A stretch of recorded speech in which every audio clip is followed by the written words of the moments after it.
Nós estamos de volta. Hoje eu estou conversando com Sandro Roberto Brancalhão.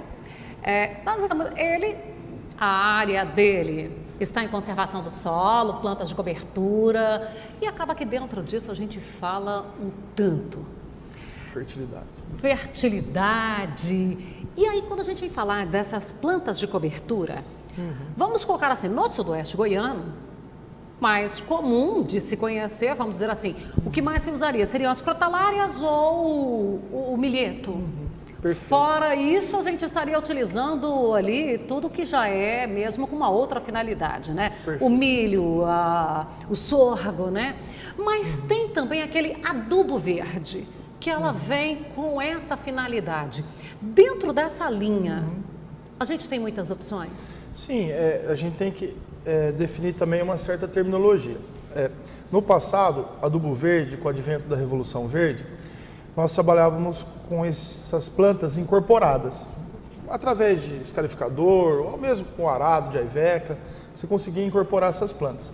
Com o advento do plantio direto, com a evolução do plantio direto, com a tomada de partida do glifosato, né, que a gente tem que falar que alavancou a agricultura, começou a tratar como plantas de cobertura. Então, além de milheto, crotalárias e em rotação com as culturas de importância econômica, nós podemos trabalhar com essas plantas de cobertura, manejando bem, calibrando a adubação. E outro aspecto, colocar entre parênteses aí, culturas de cobertura é quando você aduba esses adubos verdes, né?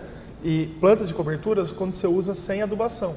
Então, tem alguns pesquisadores que trabalham com plantas de cobertura e não pensam em disponibilizar NPK, cálcio, magnésio e enxofre para as culturas subsequentes. E outros preferem adubar essas culturas de cobertura, minimizando a adubação na safra verão. Aquele impacto que virá, Isso. Aquela carência que virá. É uma estratégia no manejo, que pode ser usado, ou alguns usam apenas super simples no milheto, não dispõem de uma multissemeadora, não são tão tecnificados, podem misturar até com uma betoneira no campo, na propriedade rural, misturar a semente do milheto, colocar no coxo da semeadora e plantar. No começo fazíamos experimento dessa forma. Hoje, com o advento das multissemeadoras, você consegue fazer coquetéis, plantar grãos graúdos, na entrelinha uma gramínea. Aí você pega a relação CN mais larga da gramínea e a capacidade de fixação de nitrogênio da leguminosa dentro do mesmo plano de manejo.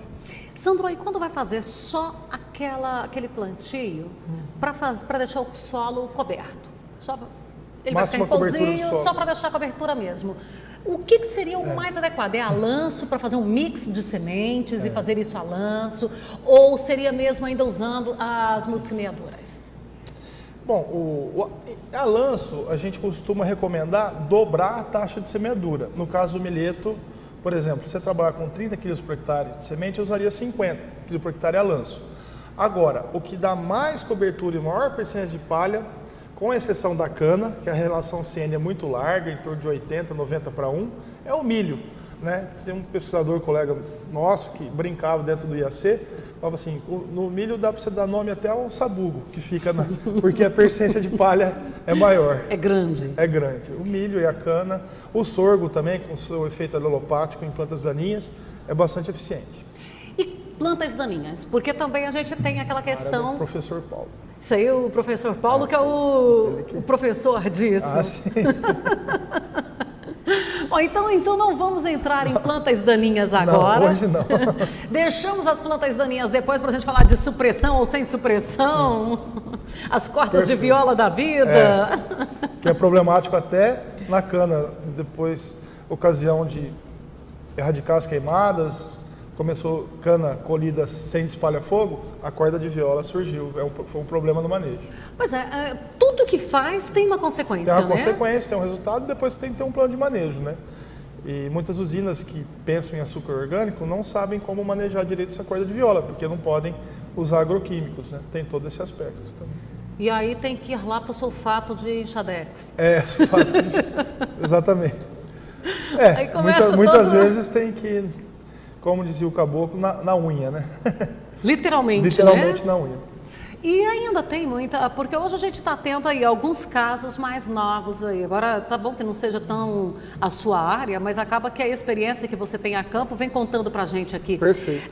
Porque você ainda falou ali agora há pouco do capim-galinha, né? Do capim-pé de galinha. Capim-pé de galinha. Já tem umas resistências. A corda de viola, que às vezes dá muito trabalho, a buva, que dá muito trabalho. Ainda tem muito problema para o produtor ficar preocupado e ficar atento?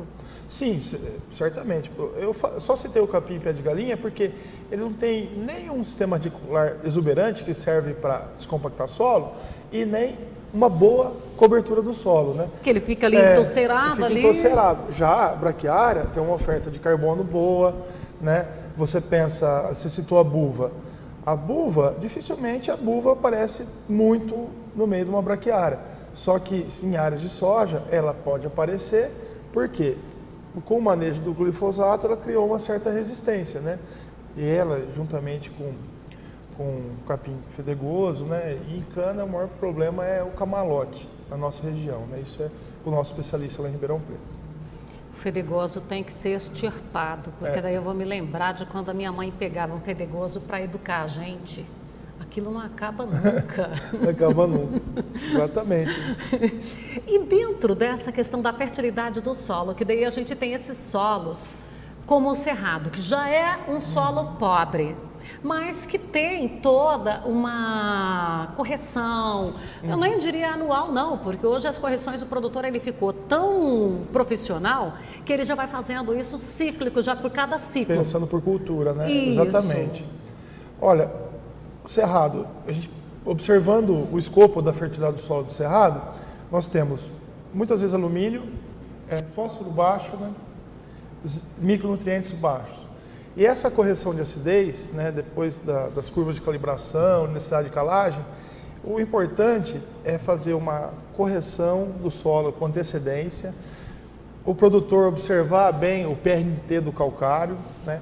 Se tiver necessidade de gessagem, é interessante. Hoje, no estado de São Paulo, nós estamos procurando áreas para montar experimentos com a necessidade de calagem e gessagem em torno de 2:1. São áreas que a gente sabe que vai ter resposta e vai ter um resultado promissor de pesquisa no futuro.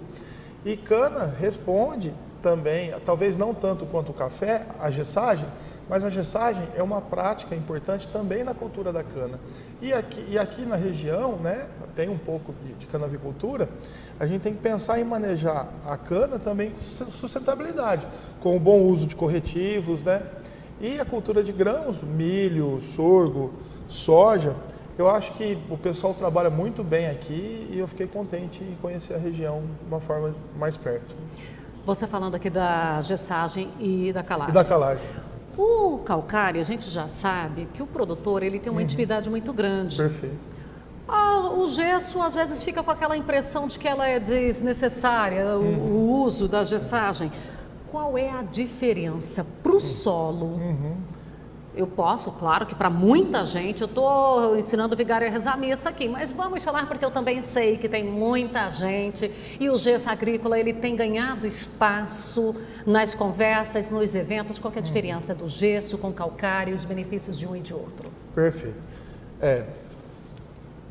A calagem, a importância do calcário é neutralizar o alumínio tóxico e corrigir o pH.